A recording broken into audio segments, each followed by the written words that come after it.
Swadika, good evening and welcome to Thai PBS World Tonight. I'm Hatay Teshikitiranan. And I'm Nabunag, and we'll begin the program tonight with updates on the flooding situation. Many of the provinces remain submerged in floodwaters, and we also have pictures of the locals in Ayutthaya rowing boats as a new way to get around, while a large area of rice fields, so a total of 1.5 million rai in the northeast, known as Isan, are also underwater as well. So in Bangkok, water overflowing from Chao Phraya River has also been warned as well. Thailand's Department of Public Disaster Prevention and Mitigation has notified the Bangkok Metropolitan Administration, or the BMA, to advise the city's riverside residents to brace for a rise in the level of the Chao Phraya River from this Saturday until October 30th. In an urgent letter sent to Bangkok Governor Aswin Kwanmung yesterday, the department's Director General Buntham Lertsukikasem said the department, in coordination with the Meteorological Department and the Hydro and Agroinformatics Institute, forecast that the rate of water from the Ping River, one of the four tributaries of the Chao Phraya River, which is expected to flow through Mueang District of Nakhon Sawan Province, will increase from 2,400 cubic meters per second to between 3,000 to 3,100 cubic meters per second from this Friday.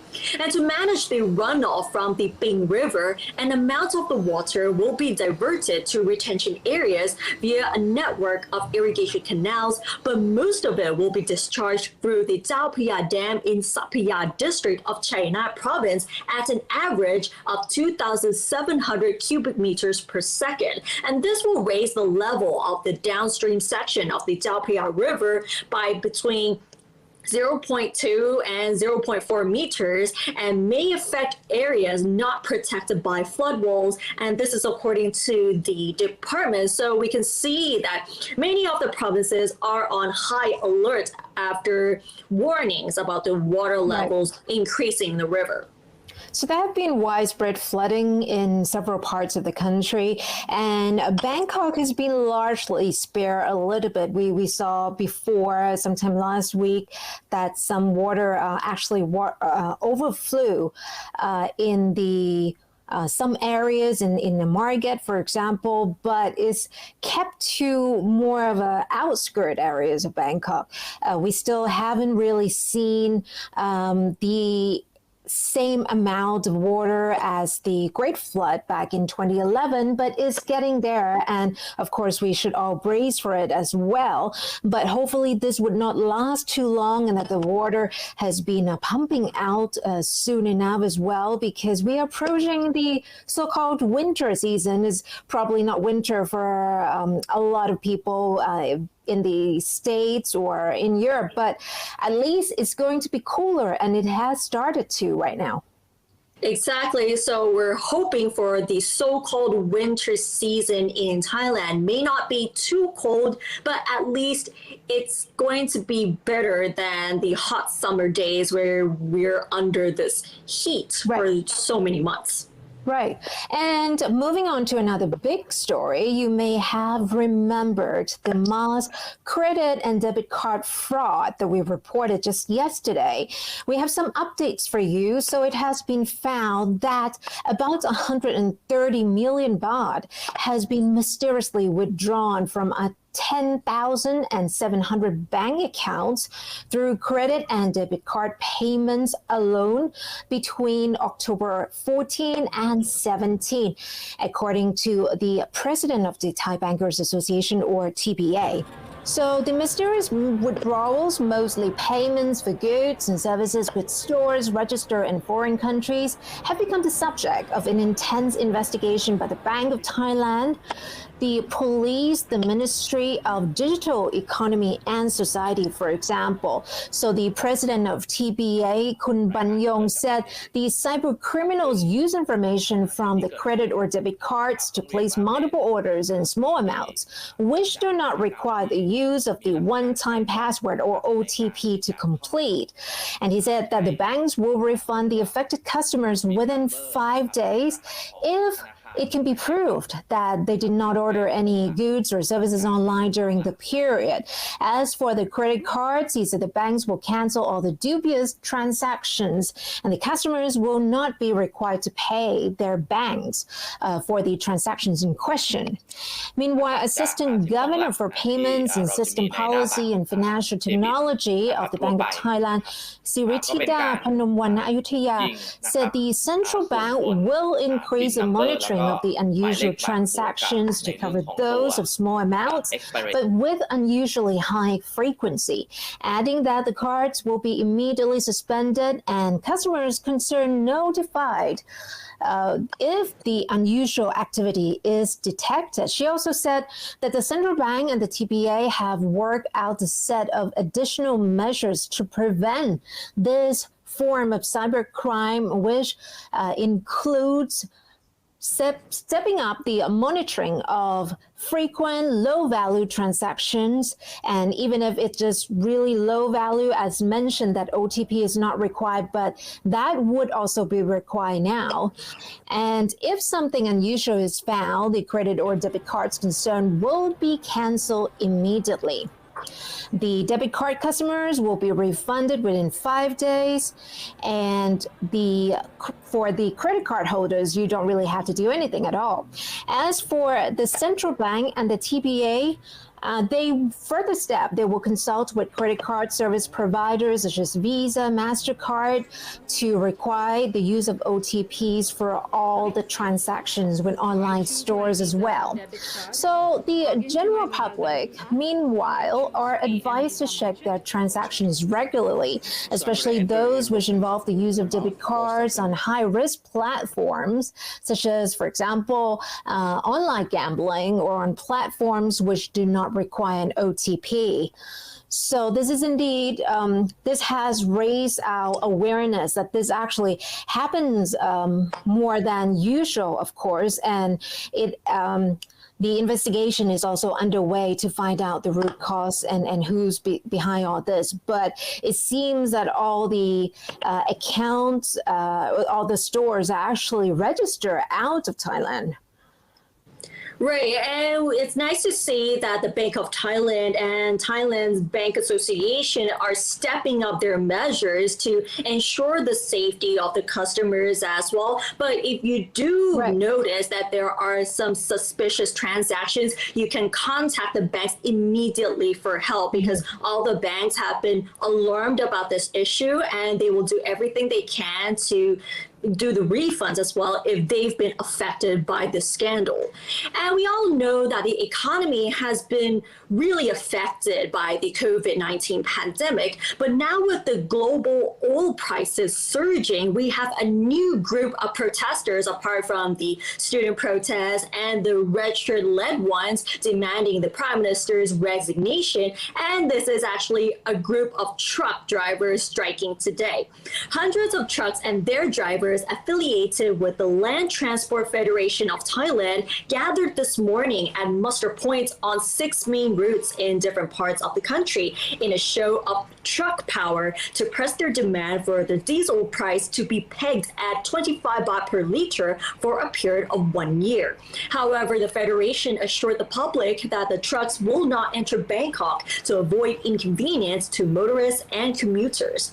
The Federation chairman, Chao Phraya River, said that they have submitted several petitions to the government to address the steady rise in diesel prices, but to no avail.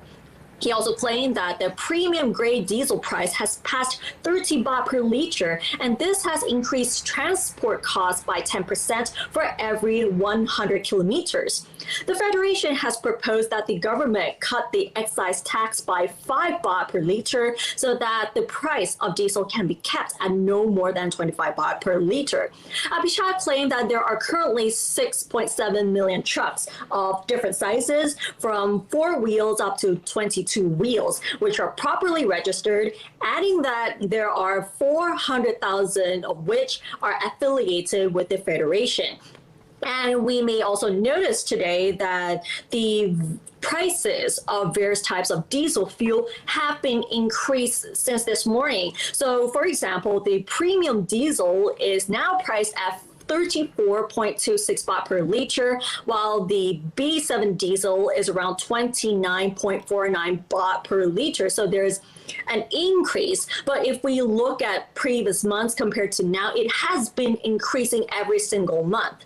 Meanwhile, the director of the Fiscal Policy Office explained that the excise tax collection is not intended to stabilize energy prices, but to be utilized for environmental causes. So we can see that since the oil prices, diesel prices have increased, many of the truck drivers are not happy with this issue at all because it affects with the way they travel to other places. So everything is going to be much more expensive than before.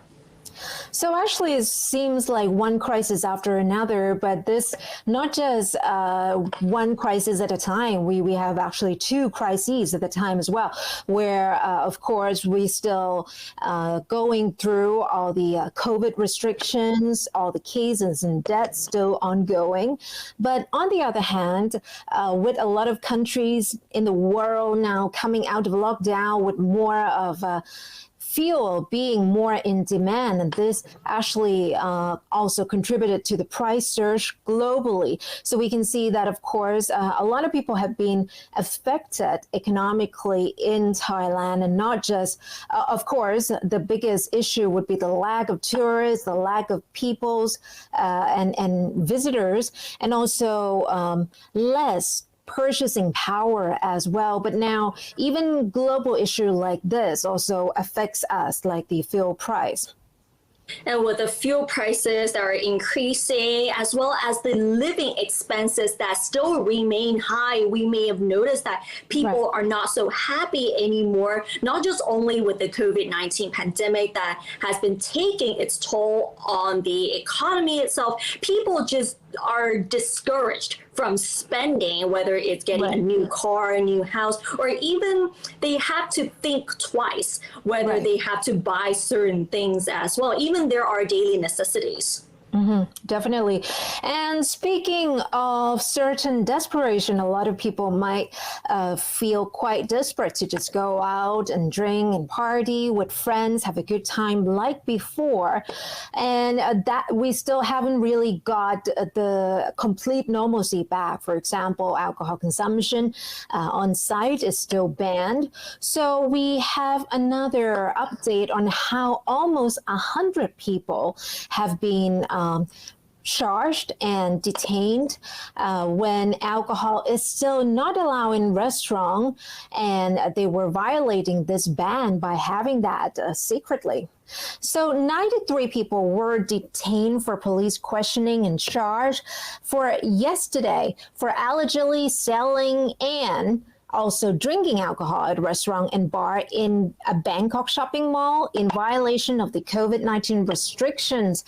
Police said the restaurant, which is located in a mall near Ratchaprasong intersection, had been warned before about illegal sales of alcohol, and it happened before, so they said, and that they decided to check again last night. So about 10 p.m., the bar was found to be open beyond the curfew time and selling alcoholic drinks illegally to over 30 tables of customers. So the police have detained the drinkers as well as the bar manager for questioning and charging them for violating the Emergency Decree and Communicable Diseases Act.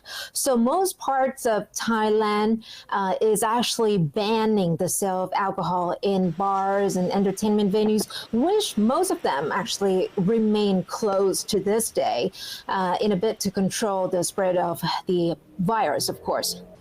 And if we've seen the footage of the restaurant, you can see that there are no social distancing measures in place. And with so many people within that restaurant, this is very risky to spread the disease, despite the fact that you don't know whether people are fully vaccinated or not, or they are infected or asymptomatic. This is a very risky place to be at this time. And what would be the highlight of that particular footage was that the police actually broke in and announced that they've been violating the Communicable Diseases Act and the Emergency Decree, and especially the fact that the restaurant actually violated once, and this time it's like the second time, and they decided to arrest all of them. And this is actually not the first time and not the first place. Actually, I've been told several places in and outside of Bangkok have been doing that secretly as well, in disguise, using all sorts of cups and containers, teacups or mugs, for example, for that. So you know what you're doing, but since you know what you're doing, just be careful. Exactly. And it is pretty interesting, though, because although certain restaurants have to survive because they've been suffering from the lockdown for so long, probably they have no other choice apart from trying to reopen and secretly serve alcohol, because that would be the only way to gain income. But sometimes they also have to realize that doing things secretly, especially with this sort of setting, this is very risky to spread the disease. And that was pretty much why all of the pubs and bars have been remained closed up until now, because they're really scared that the spread of the disease will worsen. And now let's end the program with the elephant swimming shows, which sparked outrage on social media for the past couple of days. Recently, Khao Kheow Open Zoo announced that they will continue with the shows despite the criticism. And the following images we're going to show you may contain disturbing images of animal abuse. Khao Kheow Open Zoo in Chonburi province will continue holding the elephant swimming shows for tourists despite the social media criticism alleging cruelty to animals after a picture called Elephant in the Room taken by Adam Oswald of Australia won the best picture in the photojournalism category at the Wildlife Photographer of the Year Awards 2021 that was organized by the Natural History Museum in London.